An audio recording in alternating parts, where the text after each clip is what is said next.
এমন সুন্দর জীবন, এমন সুন্দর যৌবন, আহা শক্তির টাইমটা, জীবনের সক্ষমতার সময়। ছোটবেলা তো ভাইয়া দুর্বল, বৃদ্ধ বয়সটাও দুর্বল। তোমাদের অনেক কিশোর নওজোয়ান একজনের গায়েও চাদর নাই, কিন্তু মুরব্বী সবগুলোর গায়ে চাদর। দেখো চাকায়া, এই চাচারা তো আমার সব পরিচিত চাচা। অর্থ হইল এই বৃদ্ধের এই দুর্বলতা তাকে চাদর গায়ে দিতে বাধ্য করেছে। তার শরীরে শীতের অনুভূতিটা বেশি, ঠিক কিনা বলেন? কিন্তু তোমরা নওজোয়ান, তোমাদের অধিকাংশ কারো গায়ে চাদর নাই। তোমরা দেখো ভাইয়া, আমার গায়ে কোনো চাদরই নাই। তাইলে বুঝাইতে চাইলাম, এই শক্তির সময় যৌবন। যুবক চাইলে পাহাড় কাইটা সমান করতে পারবে, যুবক চাইলে সাগর নদী মাটি দিয়ে ভরাট করে দিতে পারে। একটা এলাকার যুবক ছেলেরা যদি চায়, সবার হাতে হাতে মদের বোতল পৌঁছাই দিতে পারবে। একটা সমাজের ছেলেরা যদি চায়, সবার হাতে হাতে নামাজের মুসল্লাও তুলে দিতে পারবে। অতএব ছেলেরা, তোমরা যারা যুবক আয়োজন করছো, আমি তোমাদের উৎসাহ দেই, একটু আগাও, এখানে থাইমা যাইও না। একটা মাহফিল করছি, এক ফোটলা বিরিয়ানি খাওয়াই দিছি, খালাস না বন্ধু, একটু আগাও। তোমরা আবার বসো, যে কয়জনে মাহফিলের আয়োজন করছো তোমরা আবার বসো, যে আমরা কেমনে একটু ভালো হইতে পারি, একটু চরিত্রবান হইতে পারি, আমরা কেমনে নিজেরা নামাজ ধরতে পারি। একটু যদি হিম্মত করো যুবক, ইনশাআল্লাহ ভালো হবে। শনিবার দিন আমি আমার মাদ্রাসায়, এই শনিবারে সকাল 10টা থেকে বিকাল 4:30 পর্যন্ত, এইবারই প্রথমবার আমি আলাদা 16 বছর থেকে 30 বছরের নিচে যাদের বয়স, এই কিশোর যুবকদের জন্য আলাদা ইসলাহি মজলিসের আয়োজন করছিলাম। আমার শায়েখ আল্লামা মুফতি মুশতাকুর নবী সাহেব বয়ান করছেন, আল্লামা মুফতি আমজাদ হুসাইন সাহেব বয়ান করছেন, হযরত মাওলানা মুফতি ইউসুফ বিন ইকবাল বয়ান করছেন, আমাদের কুমিল্লা ক্যান্টনমেন্টের বড় একজন শিশু বিশেষজ্ঞ ডাক্তার মিজানুর রহমান, উনি বয়ান করছেন, আমি নিজে কিছু কথা বলছি। প্রায় 600 ছেলে এন্ট্রিভুক্ত আসছে, এখানে উপস্থিত হয়েছে 600। সন্দ্বীপে, চট্টগ্রামে আমরা প্রতি বছর সন্দ্বীপ যাই, সেখানে 4টা-5টা ছেলে ফজরের নামাজের জন্য, তারা বন্ধু কলেজের ছেলে, 4-5 জন ছেলে মাত্র। ওরা একদিন সিদ্ধান্ত নিছিল, ওরা সবসময় ফজরের নামাজ পড়তো, তো ওরা একদিন সিদ্ধান্ত নিছে যে ফজরের পরে তারা সন্দ্বীপ তো সাগরের পারে, তো সাগরের পারে হাঁটতো তারা। তো তারা একদিন সিদ্ধান্ত নিছিল, আজ থেকে 1 বছর আগে, যে আমরা সকালবেলা না হাইটা চলো আমরা বন্ধুদেরকে ফজরের জন্য জাগাই, ফজরের ক্যাম্পেইন করি, ফজরের জন্য গণসংযোগ করি। এই 4-5 জন ছেলে উদ্যোগ নিয়ে শুরু করছে। ঠিক 1 বছরের মেহনতে এই গত নভেম্বর, 24 সালের নভেম্বরে আমি গেছি মাহফিলে, ওইখানে তারা আমার লিস্টেড, ফজরের পরে আমি তাদের জন্য আলাদা বয়ান করছি, তাদের আলাদা মাহফিল হয়েছে ফজরের পরে। মানে রাইতে আমি যেই প্যান্ডেলে ওয়াজ করছি, ওই প্যান্ডেলটা তারা সকালের জন্য আবার ভাড়া নিছে। বুঝেন না এই কথা? আমি ওখানে ছিলাম, আর ওখানে রাত্রে আসা যায় না, ওইটা সন্দ্বীপে স্পিড বোট দিয়ে আইতে যাইতে হয়, তো রাইতে আওয়ানোর সিস্টেম নাই, থাকতে হয়। এই জন্য ফজরের পরে আবার বয়ান করছি 1.5 ঘন্টা। তো ওরা, আমি বললাম এত ভোরে ছেলেরা আইবুনি, কয় হুজুর আসবে ইনশাল্লাহ, আপনি দেখেন। তারা আমারে দেখাইছে কাগজে কলমে লিস্টেড করা, প্রায় 4,500 ছেলে এখন ফজরের নামাজ জামাতে পড়ে। যুবক চাইলে কি না পারে, যুবক চাইলে ভাঙতে পারে, যুবক চাইলে গড়তে পারে, যুবক চাইলে বুলডোজার দিয়ে সমান করে লাইতে পারে, সমান করে ফেলতে পারে। আবার সেই ভাঙার উপরে যুবক চাইলে গড়তেও পারে। আল্লাহ তাআলা নওজোয়ানের শরীরে অসম্ভব হিম্মত দান করছে, অসম্ভব হিম্মত। এই জন্য বাপ, আমি যুবক যারা, তাদেরকে উৎসাহিত করলাম।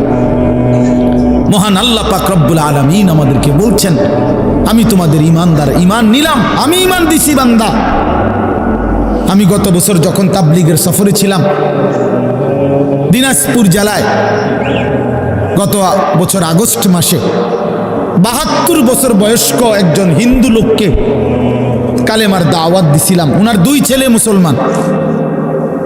ওনারে আমি 2.5 ঘন্টা কালেমার দাওয়াত দিছি।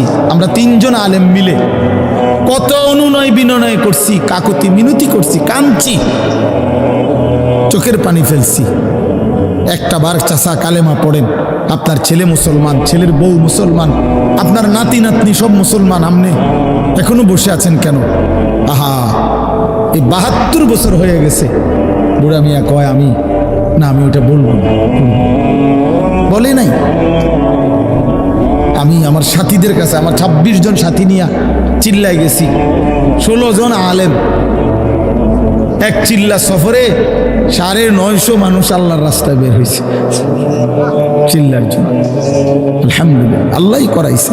তো বলতেছিলাম, আমি সাথীদের কাছে এসে বলছিলাম যে দেখেন ৭২ বছর বয়স হয়ে গেছে, এক আল্লাহর বান্দা, তার জবান দিয়া কোনোদিন তার মালিকের নামটা বের হয়। আমারে আপনারে আল্লাহ তাআলা কত বড় তৌফিক দিছে যে আমরা কত হাজারবার লক্ষবার কালেমা লা ইলাহা ইল্লাল্লাহ মুহাম্মাদুর রাসূলুল্লাহ এটা যে আমরা পড়তে পারি, পড়তে পারছি, এই সৌভাগ্যের কৃতজ্ঞতা কি? এটা যদি আল্লাহ আমগো জবান দিয়ে কোনোদিন না বলাইতো। কথা বলে না বাপ? এই ছেলেরা মিয়া, এই আব্বাস, যারা নামাজ পড়ো না, আরে না ফরমান, তুই যদি হিন্দুর ঘরে জন্ম নিতি, তুই যদি ইহুদির ঘরে জন্ম নিতি, তুই যদি খ্রিস্টানের ঘরে জন্ম নিতি, বেটা কি হতো জীবন যদি কোনোদিন কালেমার আহ্বান না শুনতা? তুমি তো মুসলমানের ঘরে জন্ম নিয়া এভাবে ইমানকে ফেলে দিলা। মুসলমানের ঘরে জন্ম নিয়ে এভাবে নামাজকে প্রত্যাখ্যান করলা। ছি ছি ছি ছি, তোমারে দেখে তো হিন্দুও হাসবে, তোমারে দেখে তো ইহুদিও হাসবে, তোমারে দেখে তো খ্রিস্টানও হাসবে যে দেখছো হয় নাকি শ্রেষ্ঠ জাতি, ওদের ধর্ম নাকি শ্রেষ্ঠ ধর্ম, ওদের ধর্ম কোরআন নাকি শ্রেষ্ঠ কিতাব, ওদের শ্রেষ্ঠ ধর্ম ওদেরই পছন্দ হয় না, ওদের শ্রেষ্ঠ কিতাব ওরাই পড়তে পারে না। তো এটা কিসের শ্রেষ্ঠ? কথা বলেন না। তাহলে আমি তো আমার ধর্মের অপমান। কথা বলেন না, আমি আমার ধর্মের অপমান না, আমি আমার কোরআনের অপমান। এই জন্য তোমরা যারা বেনামাজি ছেলে, তোমরা ধর্মের অপমান। তোমাদের যাদের চুল বেঈমানের মতো, তোমরা মুসলমান ধর্মের অপমান। তোমাদের কারণে আমার ধর্ম লজ্জিত, তোমাদের কারণে ধর্ম বেইজ্জতি হয়েছে। তোমরা ইসলামকে অপমানিত করলা, আল্লাহকে অপমানিত করলা, আমার নবীর শ্রেষ্ঠতম 23 বছরের আদর্শকে তোমরা অপমানিত করলা। এই অপমানের বিচার আল্লাহ করবে, মনে রেখো। ছেড়ে দিবে না বাপ। আল্লাহ কোরআনে বলছে, বান্দা আমি 1 সেকেন্ড ছাড়বো না, আমি হিসাব নিব। তুমি আমারে কি মনে করছো বান্দা? বা দুগা খাওয়াইছি দেখে তুমি মনে করছো আমি মাতি না? হ্যাঁ, কিটা মনে করছো? পেশাব পায়খানার ভাত তুমি মনে করছো আমি কিছুই বলবো না, কিছুই বলবো না। তুমি জানো না ফেরাউনকে শোয়াইছে কে? তুমি জানো না কারুনকে শোয়াই দিছে কে? তুমি জানো না নমরুদ সাদ্দাতকে নিশ্চিহ্ন করে দিয়েছে কে? তুমি শোনো নাই? তুমি আন্দাজ করো নাই আমি আল্লাহ কেমন? এই পৃথিবীর কত অবাধ্য জাতিকে আমি আল্লাহ ধ্বংস করে দিয়েছি, শোনো নাই? কই, গোটা পৃথিবীর সমস্ত আধুনিক প্রযুক্তি থাকার পরেও তো বাবা আমেরিকার ওই বেঈমানরা, ক্যালিফোর্নিয়ার লস অ্যাঞ্জেলস তাদের একটি স্টেট আগুনে দাবানলে পুরে ছাই হয়ে গেছে। লক্ষ লক্ষ কোটি কোটি মিলিয়ন বিলিয়ন ডলারের এক এক বিল্ডিং। আপনারা মুরব্বীরা মিলিয়ন বিলিয়ন ডলার কি তাই বুঝতেন না? কয়টা আপনি 1 মিলিয়ন বিলিয়ন ডলার কত টাকা? কমপক্ষে 300 টাকার বেশি। মানে আপনি এটি বুঝতেন না, টেহাইনি এটা বুঝতেন না। কথা বুঝছেন কিনা? হ্যাঁ, আমরা কিতাবে পড়ছি এক বুজুর্গকে, হ্যাঁ, একটা জিনিস দামি ওনার কাছে ছিল, তো ওনার কাছে বলছি এটা আপনি বিক্রি করে দেন। কত মূল্য? উনি বলছে 100 দিরহাম, 100 টাকা। তখন উনি যখন বিক্রি করে দিছে, ওনারে 100 দিরহাম দিছে, তো অন্য কেউ ওনারে পরে বলছে, হায় হায় জনাব, আপনি তো বহুত বড় ঠকছেন, মাত্র 100 টাকা দাম চাইলেন, এটার দাম তো আরো অনেক। তো উনি বলছেন, আল্লাহর কসম, 100 টাকার উপরে, 100 দিরহামের উপরে কোনো সংখ্যা আছে? আমার তো এটা জানা নেই, আমার তো এর উপরে কিছু জানা নাই। আমার মেজো বোনের বিয়ে যখন হয়েছিল, মেজো বোন, আমি তখন প্রাইমারি শেষ করে মাদ্রাসায় ভর্তি হয়েছি, এই সময় আমার বোনের বিয়ে হয়েছে। তো বোন জামাই যখন ওই আগে ছোটবেলায় বিয়ের দিন বোন জামাই যখন আসছে, তখন শরবত খাওয়াইছি যে গেইটে নাকি, তখন কিছু টাকা দিতে হয় না, যে শরবত খাওয়ায় তারে। তো আমারে 100টা টাকা দিছে উনি প্রথম। তো এগুলা নাকি ওনার কাছে আরো টাকা ছিল, তো এগুলো ওই আর একটু সাফাসাফি করলে আরো দেয়, আরো কিছু দেয়, না মানলে আরো দেয়, এমনি এমনি নিয়ম ছিল। আমার 100 টাকা দিছে, আর এটা দেখে আমি একটা দৌড়ে আইয়া লাগছি। আমার পুরো মনে আছে, একেবারে কসম, আমার পুরো এখনো মনে হইলো আর এই কথাটা। আমার একেবারে আমার ভাই, চাচাতো ভাইটাই বা অন্যরা এত দমকাইছে, বেউকুফ, 100 টাকা লইয়া দৌড় দিয়ে আইয়া লাগছ।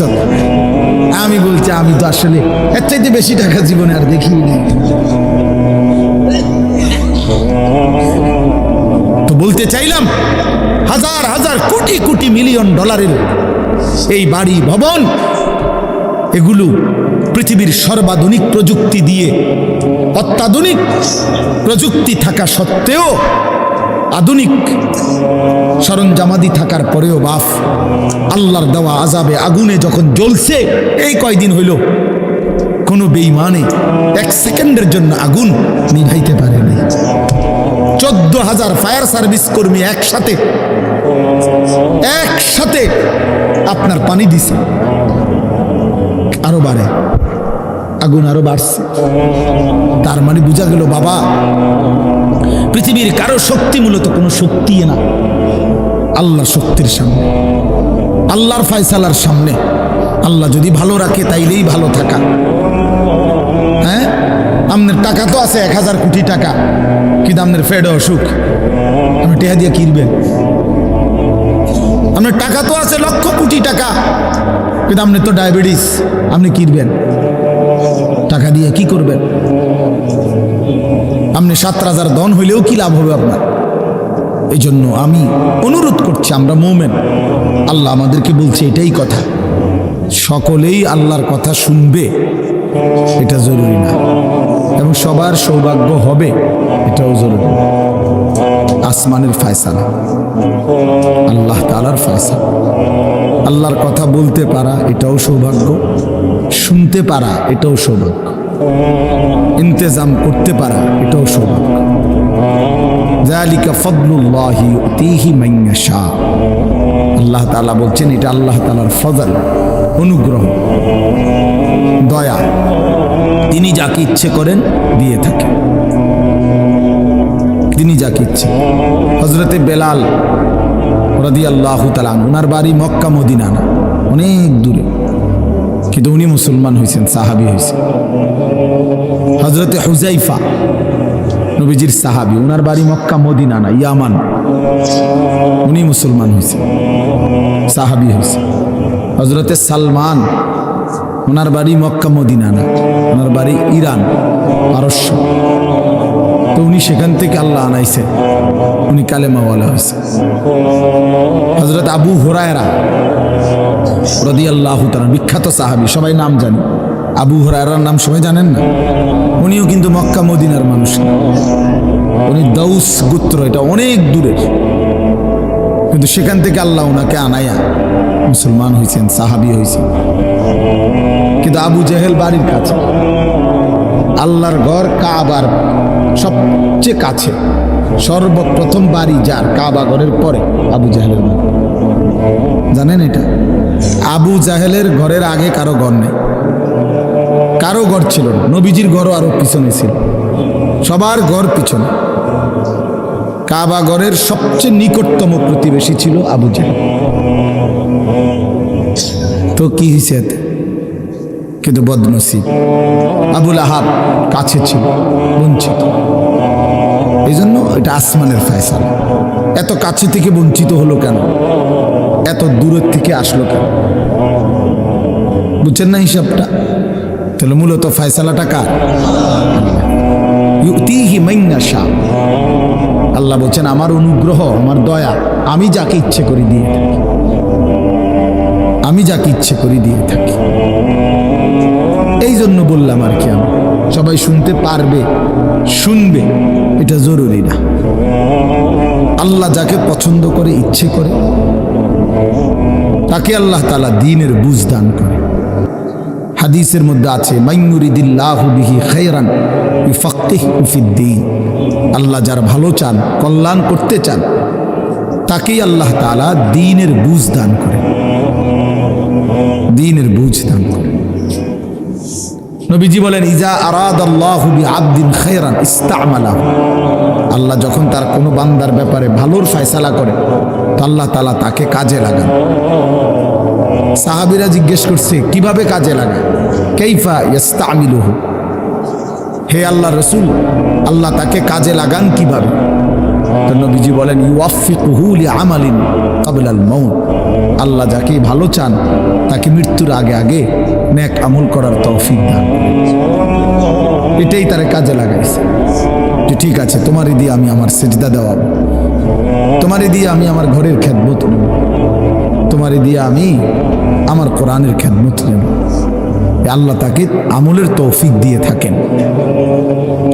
তাইলে এই জন্য বললাম এটা সব সময় মনে রাখবে, আল্লাহর দেওয়া তৌফিক ছাড়া বান্দা নামাজ পড়তে পারে না। ভাত আল্লাহ সবাইকে খাওয়ায়, সেজদা আল্লাহ সবাইকে দিয়ে দেওয়ায় না। দুনিয়ার প্রয়োজন আল্লাহ সকলের প্রয়োজন পূরণ করে। জন্তু জানোয়ার, কুকুর বিড়াল, সাপ বিচ্ছু, কাফের মুশরিক বেঈমান নাস্তিক মুরতাদ, এদের সকলের দুনিয়াবি প্রয়োজন আল্লাহ পূরণ করে। এই খানা পিনা, পেশাব পায়খানা, হ্যাঁ জরুরত, এগুলো তো আল্লাহ তাআলা জন্তু জানোয়ারেরও পূরণ করে। কিন্তু সেজদা, আল্লাহর গোলামি, আল্লাহর ইবাদত সবাইকে দিয়ে আল্লাহ করায়। আল্লাহ যাকে পছন্দ করে, ইচ্ছে করে, তাকেই আল্লাহ তাআলা তার দ্বীনের জন্য কাজে লাগায়, আল্লাহর ইবাদতের তৌফিক দান করে। এই জন্য এটা সব সময় মনে রাখতে হবে। নবী সাল্লাল্লাহু আলাইহি ওয়াসাল্লাম দোয়া করতেন যে আল্লাহ আমার ইবাদত, আপনার ইবাদত সুন্দরভাবে করার জন্য আপনি আমার সাহায্য করেন। আপনি সাহায্য না করলে হবে না, আপনি তৌফিক না দিলে হবে না। আল্লাহুম্মা লা মানিআ লিমা আ'তাইত। আপনি দিলে বাধা দিবে কে? আপনি না দিলে দিবে কে? আপনাকে বাদ দিয়ে কারো কোনো চেষ্টায় কি লাভ হবে? কোনো লাভ হবে। এই জন্য এটা অনেক বড় ইহসান, আল্লাহ তাআলার দয়া।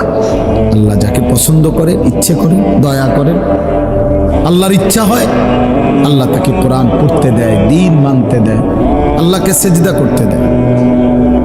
আর এমনি বাকিদেরকে আল্লাহ খাওয়ায় পড়ায়, এটা একটা কমন ব্যাপার। আল্লাহ তাআলা বলছেন আমি অনুগত অবাধ্য সবাইকেই খাওয়াই। কাফের মুশরিক বেঈমান কারো রিজিক দুনিয়াবি আমি আটকাই না। এই জন্য আল্লাহ তাআলা ফেরাউনকেও রিজিক দিছে, মুসা নবীকেও রিজিক দিছে না? নমরুদকেও রিজিক দিছে, ইব্রাহিম আলাইহিস সালামকেও রিজিক দিছে। আল্লাহ তাআলা আবু জেহেল আবুল আহাবকেও রিজিক দিছে, নবী সাল্লাল্লাহু আলাইহি ওয়াসাল্লামকেও রিজিক দিছে। তাহলে দুনিয়ার প্রয়োজন সকলের পূরণ করছে, সকলের। কিন্তু আখিরাত সমান না, আখিরাত ভিন্ন। আখিরাত শুধুই ইমানদারের। পরকালের সুখ শান্তি নিয়ামত শুধুই ইমানদারের, শুধুই সেজদাওয়ালার। কোরআন শরীফে আছে আল্লাহ তাআলা বলবে কুলু ওয়াশরাবু হানিআম বিমা কুনতুম তা'মালুন। আমার বান্দা বিগত জীবন দুনিয়াতে যে আমল করছো তার বিনিময়ে আজকে জান্নাতে খাও, পান করো, ওগুলোর বিনিময়ে। কুলু ওয়াশরাবু হানিআম বিমা আসলাফতুম ফিল আইয়ামিল খালিয়া। আল্লাহ বলেন, জান্নাতীকে বলবে, বান্দা নিশ্চিন্তে আরামসে দুনিয়ার জীবন যে তুমি নেক আমল করেছো তার বিনিময়ে আজকে আরামসে নিশ্চিন্তে নির্বিঘ্নে আমার জান্নাতে খাও এবং পান করো। জাযাআম বিমা কানু ইয়ামালুন। আল্লাহ তাআলা বলেন, জান্নাতের এই নিয়ামত বান্দা তোমাকে দিলাম কিসের বিনিময়ে? জাযাআম বিমা কানু ইয়ামালুন। ওই যে দুনিয়ায় আমল করেছিলে তার বিনিময়। এ তোমার সেজদার বিনিময়, এ তোমার রুকুর বিনিময়, এটা তোমার জিকিরের বিনিময়, আমার গোলামের বিনিময়, আমার বন্দিগির বিনিময়। এই জন্য আখিরাত শুধুই মুমিনের জন্য, পরকাল শুধুই ইমানদারের জন্য। এই জন্য আল্লাহ তাআলার তৌফিক ছাড়া বান্দা আমল করতে পারে না, নামাজ পড়তে পারে না, সেজদা দিতে পারে না। কত ছেলে দেখেন না, চোখের সামনে এক ওয়াক্ত নামাজ পড়ে না, জানেও না সে মানুষের বাচ্চা নাকি জানোয়ার, এটাও জানে না। হাইওয়ান কিনা না মানুষ বলতে পারে। কে পাঠাইলো, কেন পাঠাইলো, কে সৃষ্টি করলো, কেন সৃষ্টি করলো, কি জন্য আসলো, কিচ্ছু জানে না, কিছুই জানে না। লক্ষ্য উদ্দেশ্যহীন, গন্তব্যহীন এক পাগল, মাতাল, ছাগল, যা মন চায় তাই করে, যা মন চায়। এটা জিন্দিগি আর কি। এ তো লক্ষ্য উদ্দেশ্যহীন জীবন, জন্তু জানোয়ারের জীবন। মুসলমান তো তাকে বলে যার সুনির্দিষ্ট গন্তব্য জানা আছে। ইমানদারের গন্তব্য জানা আছে যে আমার গন্তব্য কোথায়, আমার এটা হায়াত, এরপরে আমার মৃত্যু, কবর, এরপরে আমার হাসরের মাঠ, এরপরে আমার মিজান, হিসাব, এরপরে আমার ফুলসেরাত, এরপরে আমার জান্নাত। আমার টার্গেট জানা আছে, আমার গন্তব্য জানা আছে। আমি থামবো সেদিন, জান্নাতে যাব যেদিন। আমার টেনশন দূর হবে সেদিন, আমি জান্নাতে ঢুকবো যেদিন। ওয়াকালু আলহামদুলিল্লাহিল্লাযী আযহাবা আন্নাল হাযান। কোরআনুল কারীমের মধ্যে আছে, আল্লাহ তাআলা বলেন, জান্নাতি বান্দা জান্নাতে ঢুকে বলবে, আল্লাহ আপনার প্রশংসা করছি, আজকেই আমার চিন্তা পেরেশানি জীবনের তরে শেষ হল। আজ আমি জান্নাতে ঢুকলাম, এবার আমি নিশ্চিন্ত হলাম, নিশ্চিন্ত হলাম, আর কোনোদিন এই জান্নাত থেকে বের হতে হবে। আল্লাহ তাআলা বলছেন, আর কখনোই এখান থেকে বের হইতে হবে না। খালিদিনা ফিহা আবাদা, চিরস্থায়ী। চলেন বাপ, তো এই জন্য বললাম, নিজেদের ছেলে, নিজেদের মেয়ে, নিজেরাও ইনসাফের সাথে ভাইবেন যে আপনি আখিরাত চিনেন কিনা। আপনার ছেলে মেয়েগুলো যেই জীবন পরিচালনা করতেছে, এতে কি মনে হয়, এতটুকু আন্দাজ করা উচিত যে আমার ছেলে আসলে আখিরাত চিনে কিনা, আমার ছেলের সামনে কোনো গন্তব্য আছে কিনা, নাকি এই মোবাইল, নারী, ছবি, জিনা, ব্যভিচার, মদ, জুয়া, নাচ, গান, উলঙ্গ দৃশ্য, হালাল হারামের কোনো বাজ বিচার নাই, পাক নাফাকের কোনো বাজ বিচার নাই, লজ্জা শরম হায়া কিচ্ছু নাই। যখন যা মন চায় খাইতেছে, হ্যাঁ, যা মন চায় তাই করতেছে।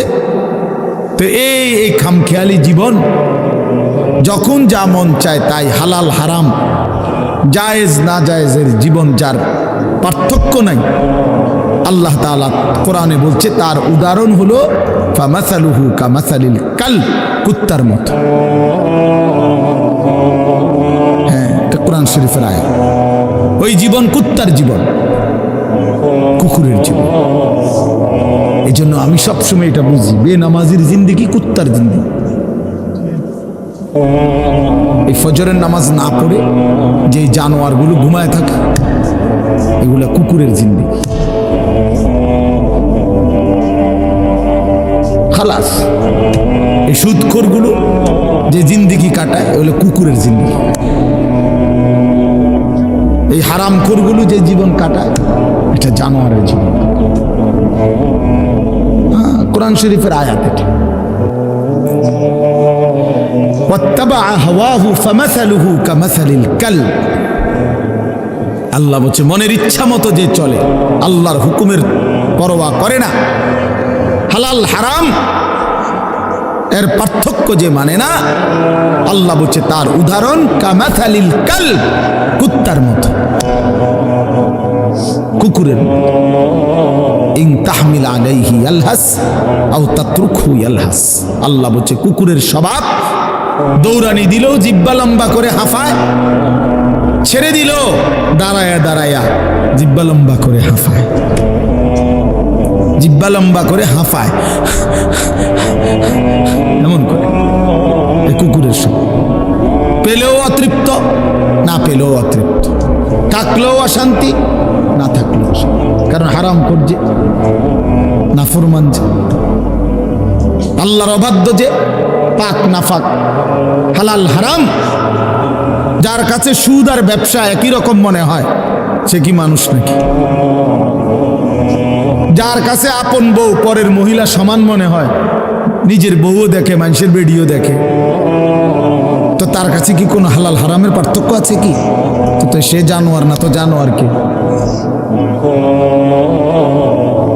সে জানোয়ার না, তো জানোয়ারটা কে? তাই বলে ইনসাফের কথা বলে, নাহলে বিচারে কর কি কয়। এই জন্য এটা সবসময় মনে রাখবে, জওয়ান হন আর বুড়া হন, আমি হই আর আপনি হন, হালাল হারামের পার্থক্য যার মধ্যে নাই, কুকুরের মধ্যে কোনো হালাল হারামের পার্থক্য নাই, কুকুরের মধ্যে পাক নাফাকের কিছু নাই, কারণ যেহেতু সে জানোয়ার। কিন্তু মানুষ যে ইনসান, তার সৃষ্টিগত সত্তার মধ্যে হালাল হারামের অনুভূতি থাকতে হবে। মুসলমান তাকেই বলবে যার মধ্যে জায়েজ না জায়েজের পার্থক্য আছে, হালাল হারামের অনুভূতি আছে, পাক নাফাকের অনুভূতি আছে। কোরআনুল কারীমে আল্লাহ তাআলা এটা বলছেন। এজন্য নবীজি বলছেন আল হালালু বাইয়িন ওয়াল হারামু বাইয়িন। যেটা হালাল এটা স্পষ্ট, যেটা হারাম এটাও স্পষ্ট। নবীজি বলেন আমি অন্ধকারে রেখে যাই নাই উম্মতকে, একটা সেকেন্ডের জন্য আমি আমার উম্মতকে আড়ালে রেখে যাই নাই, সব কিছু আমি স্পষ্ট বলেছি। হালালগুলো পরিষ্কার করে দিছি, হারাম যা তাও স্পষ্ট করে দিয়েছি। 24 ঘন্টার যাবতীয় কর্মকাণ্ড আমি আল্লাহ স্পষ্ট করে দিয়েছি। ওই দেখেন ওই অপদার্থ ছেলেটার দিকে দেখেন, এক নজরে মোবাইলের দিকে তাকায় রয়েছে, কারে বলে কি ওয়াজ করে এর কোন খবর। এটা ধরে রাখছে মোবাইল, এক নজর একদিকে খালা। এবার ওয়াজ হয়, কারে বলে কি বলে, আমার এত কিছু দরকার, আমি আর আমার মোবাইল। এই জিন্দেগি, এই ছেলে পেলেদের আকসারের জীবন 24 ঘন্টা পৃথিবীতে তার একটাই জিনিস, সেটা হলো একটা মোবাইল। এটাই তার মা, এটাই তার বাবা, এটাই তার আত্মীয়, এটাই তার স্বজন। মোবাইলেই হাসে, মোবাইলেই কাঁদে, মোবাইলেই আবেগ, মোবাইলেই অনুভূতি, সব কিছু জীবনের মোবাইলটা। কোত্থেকে আসলো, কে বানাইলো, কে সৃষ্টি করলো, কেন পাঠাইলো, কে আমারে বানাইলো, আমি কোত্থেকে আসলাম, কেন রাত হয়, কেন দিন হয়, আমার কোনো দায়িত্ব আছে কিনা আমার আল্লাহর পক্ষ থেকে, কিচ্ছুর কোনো সামান্যতম বুঝ বুদ্ধি আকল দিমাগ কিচ্ছু। 365 দিন, এক বছরে কোনো দিন নামাজ পড়ে না, তারও কিছু মনে পড়ে না, কেউ তারে মনে করাইও দেয় না। কই তার বাপ কেনা, তার মা কে, কেউ একটু বলেও না যে কিরে বাপ তুমি যে এক ওয়াক্ত নামাজ পড়ো না, তুমি মুসলমানের বাচ্চা হলে কেন, তুমি মানুষের বাচ্চা হলে কেন। তার মা একটাবার বলে না, মায়ে কেমন, সন্তানেই কেমন। আমার খুব আফসোস লাগে, এটা খুব আফসোস লাগে। মাঝে মাঝে মনটা চায় যে কি আসলে কি মুসলমান এত পাষাণ হইল কেমন? বাপে কেমন, সন্তানেই কেমন, মাই কেমন, মেয়েটাই কেমন। কেউ পর্দা করেন, মাও বেপর্দা, মেয়েও বেপর্দা। বাপ ফুজি ছেলে মেয়ে সবাই মিলে টেলিভিশন চায়, একসাথে নাচ গান নর্তকীর ছবি নাটক সিনেমা দেখতেছি। ছি ছি ছি ছি, কত নিকৃষ্ট মুসলমান, কত বেশরম বেহায়া নির্লজ্জ হইলে এত বড় বেশরম হইতে পারে? আত্মমর্যাদা, আত্মসম্মান, লজ্জা যদি এক বিন্দু থাকতো তাহলে তো বাবা জিজ্ঞেস করতো যে কিরে বাপ, তুই মুসলমানের ঘরে জন্ম নিয়া এক ওয়াক্ত নামাজ পড়ে না, তুই কেমনে রে আমি মুসলমানের সন্তান হইলি? তুই মুসলমানের ঘরে সন্তান হইলি কেমন? আরে এইটা তো আগে বোঝাপড়া করার বিষয় ছিল। তোর বিদেশ, তোর চাকরি, তোর দাখিল, তোর এসএসসি বেড়া এডি বাদ দে বেড়া, থো বেড়া এডি পরের কথা বেড়া। আগে তুই মুসলমানের বাচ্চা কিনা আগে এটা বল বেটা। তোর নামাজের বোঝাপড়া কর আগে বেটা। কিসের তোর বিদেশ, আবার কিসের তোর দেশ? তোর চাকরি দিয়ে আমি করব কি? তোর ব্যবসা দিয়ে আমি করবো কি? তোর উপার্জন খাইয়া আমি করবো কি বেটা? তুই তো হারাম কর, তুই তো নাফরমান। এতটুকু যদি বিবেক বাবার না থাকে, সেটা কেমন বাপ, এ কেমন অভিভাবক, এ কেমন মুসলমান মা বাবা? যাদের হৃদয়ে এ কথা আসলো না, আপনার তো উচিত ছিল আগে এই বুঝাপড়া করা। আগে ছেলের সাথেই বুঝাপড়া করেন। তুই মুসলমানের বাচ্চা কিনা আগে এটা বল। মুসলমানের বাচ্চা 16 বছরে এক ওয়াক্ত নামাজ ছাড়া থাকে কেন? কথা বলেন, ইনসাফ কি বলে? ইনসাফের কথা বলেন, বিচারের কথা বলেন।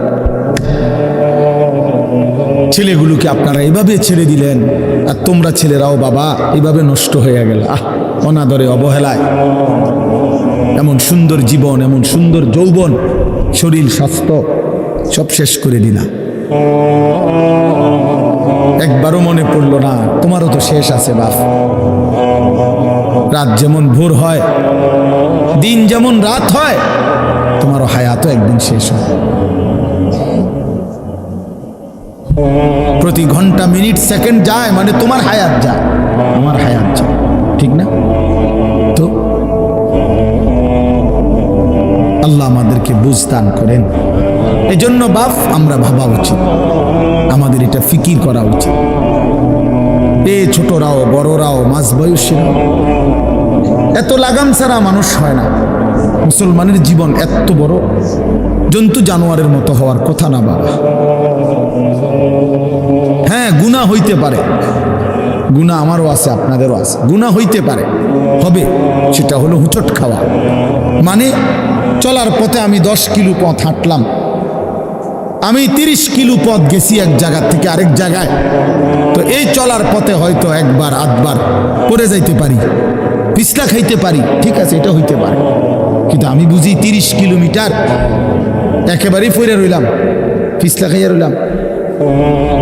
তাহলে ভুল আমার হইতে পারে, গুনাহ আমার হইতে পারে। আমার 6 মাসে কোনোদিন নামাজ ছুটে যাইতে পারে। আমি জীবন চলার পথে কখনো কাউকে রাগ করতে পারি, গালি দিয়া লাইতে পারি। এটা তো হওয়া স্বাভাবিক, হইতে পারে। কিন্তু লাগাতার প্রতিদিন একরকম, এটা মুসলমান? কথা বুঝছেন কিনা আমার? আপনি বুঝি এখানে প্রত্যেকদিন মিশা কথা কইবেন, আপনি বুঝি প্রতিদিন সুদ খাইবেন, আপনি বুঝি প্রত্যেক দিন ওজনে কম দিবেন, এটা বুঝি মুসলমান? আপনি বুঝি একদিনও নামাজ পড়তেন না, আপনি বুঝি 365 দিনে কোনোদিন ফজরের নামাজ পড়তেন না, এটা মুসলমান? তো এটা তো হুচট খাওয়া না, এটা তো গাদ্দারি, এটা তো ইচ্ছা করে ঠান্ডা মাথায় ধীরে সুস্থে ভেবে চিনতে আল্লাহর সাথে গাদ্দারি করতেছে, আল্লাহরে বুড়া আঙ্গুল দেখাইতেছে যে দেখো কইলা কেন, সেজদা দিতাম না, চাই কিতা করতাম। আল্লাহ বলবে অসুবিধা নাই বান্দা, বাতে না খাও, আর তো বেশি কিছু না, দুগা খানাই তো খাও আর ঘুম যাও, খানা তো কুত্তাও খায়। তবে মনে রাখো কবরে আইসো, একটা লাথি দেওয়া মু ফেরেস্তারে দিয়া, একটা লাথি, এক লাথিতে বুঝবা আমার নাফরমানির শাস্তি কি। কাল্লা সাউফা তা'লামুন সুম্মা কাল্লা সাউফা তা'লামুন। আল্লাহ বলে বান্দা কবরে আইসো, আমি বুঝায় দেব আমার নাফরমানির শাস্তিটা কি। ফেরেশতা দুই কান বরাবর, আল্লাহর নবী বলছেন নাফরমানের কবরে ফেরেশতা ফায়াদরিবু দারবাতান বাইনা উযুনাইহি, দুইটা কান বরাবর ঘাড়ের মধ্যে প্রত্যেকটা আঘাত করবে লোহার হাতুড়ি দিয়ে। ফায়াসিহু সাইহাতান, নাফরমান কবরে এত জোরে চিৎকার করবে, ইয়াসমাউহা মান ইয়ালিহি ইল্লা সাকালাইন। আল্লাহর নবী বলেন দুনিয়াবাসী, মানুষ এবং জিন ব্যতীত আল্লাহর সব সৃষ্টি ওই বেঈমানের কবরের চিৎকার শুনতে পাবে, এমন জোরে চিৎকার দিবে।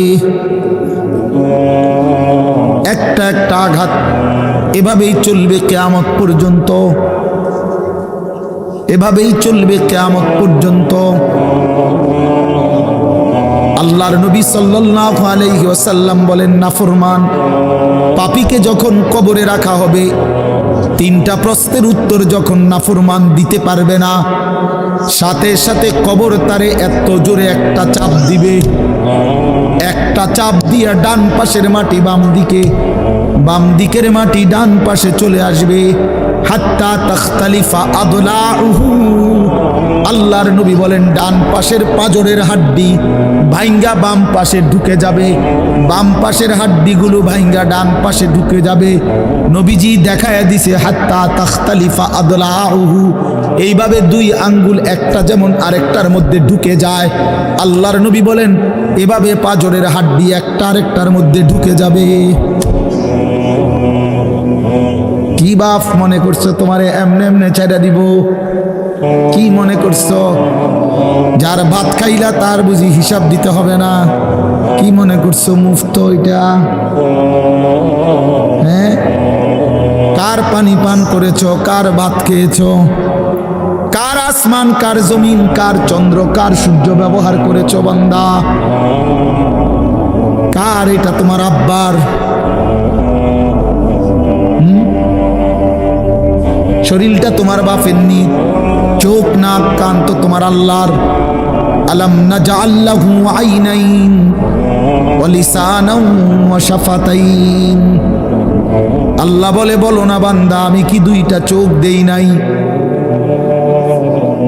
ওহ বাবা কথা কই, আমি কি জিহ্বাটা দেই নাই? আমি কি দুইটা ঠোঁট দেই নাই? তো উত্তরে কি বলবেন যে না দেন নাই? কি বলবেন? কথা বলেন।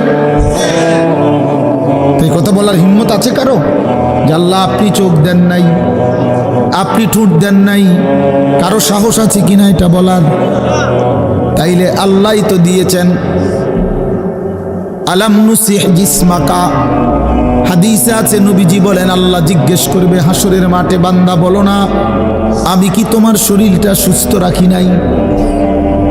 ওয়ানুরভিকা মিনাল মা, আমি কি প্রতিবার তৃষ্ণার্ত অবস্থায় তোমারে আমি আল্লাহ তো আমি কি পানি পান করাই নাই?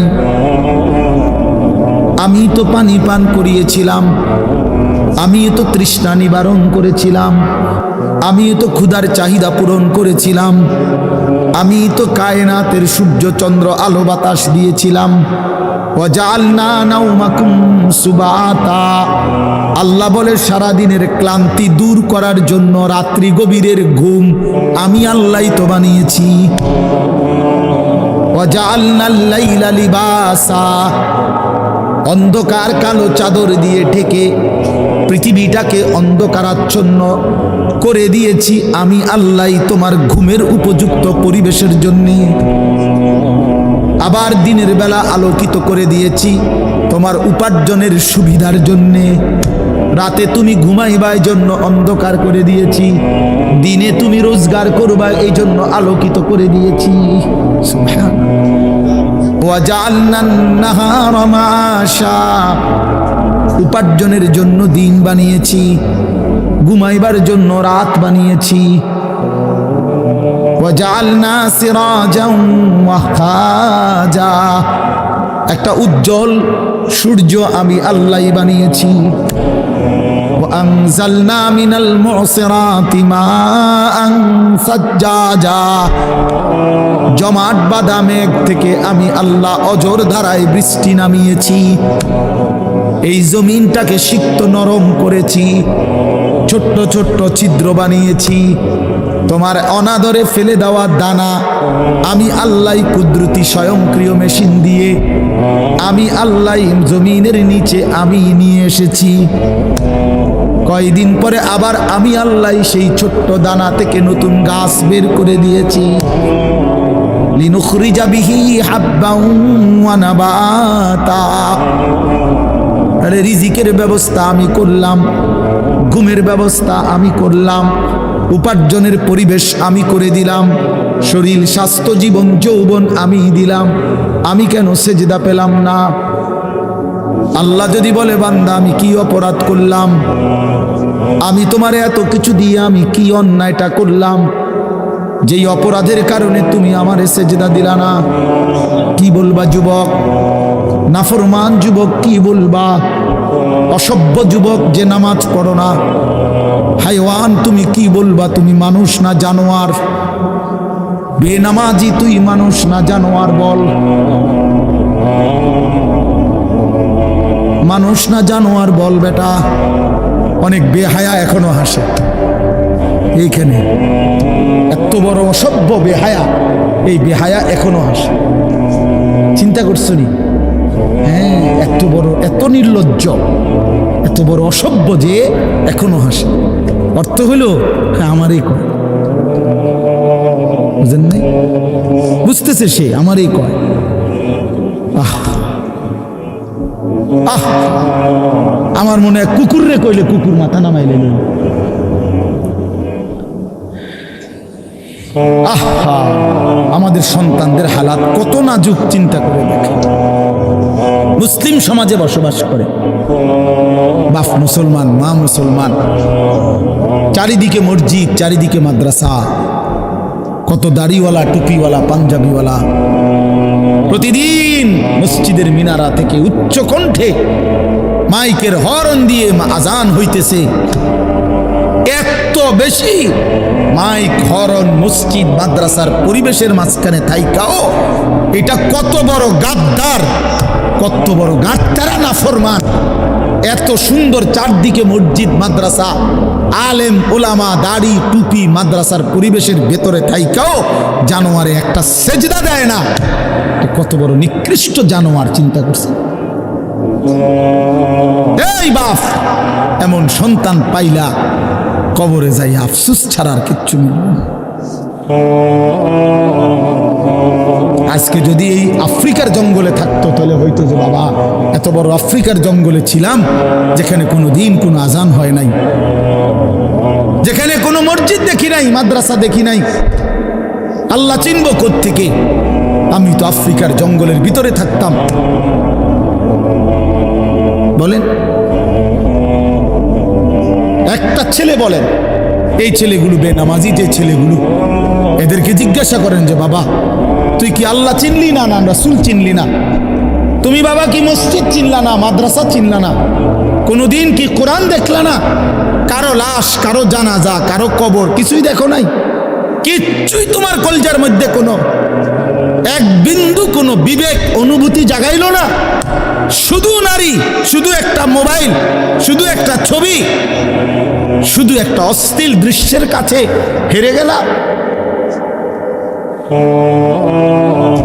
ছেলেরা বলো বাবা, তোমরা বলো, কার কাছে হাইরা গেলা? কেমনে হাইরা গেলা তুমি? তোমার বাপ মুসলমান, মা মুসলমান, তোমার ঘর মুসলমান, তোমার দাদা দাদি, নানা নানি, চাচা মামা, ফুফা খালু সব মুসলমান। তোমার এলাকার চারদিকে আজান হয়, তোমার মহল্লার প্রত্যেক গলিতে গলিতে মাদ্রাসা আছে, কোরআনের ঘর আছে। তোমারই কোনো না কোনো চাচাতো ভাই, মামাতো ভাই, ফুফাতো ভাই, আত্মীয় কেউ না কেউ হাফেজে কোরআন আছে, আছে না? তালেবে ইলম আছে, মাদ্রাসায় পড়ুয়া আছে। এত কিছু দেখার পরেও যার কলিজায় এক ওয়াক্ত নামাজ পড়তে মন চায় না, তার দিল পাথরের চাইতে শক্ত, তার দিল জন্তু জানোয়ারের দিলের চাইতে নিকৃষ্ট।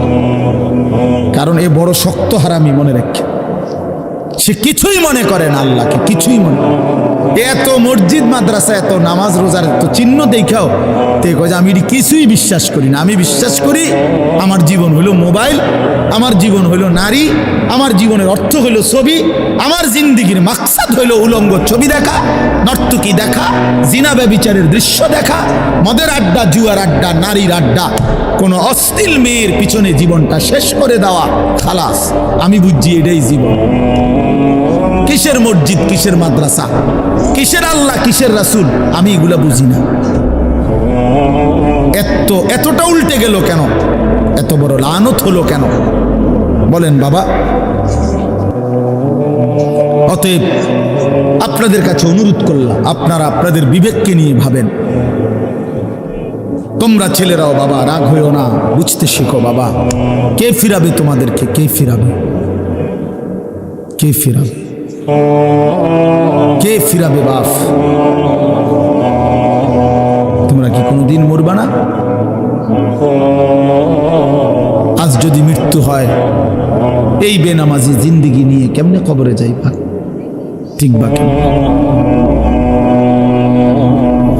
এই নাফরমানের জিন্দিগি নিয়ে কেমনে টিকবা? এই জন্য আমরা প্রত্যেকেই প্রস্তুতি নেই।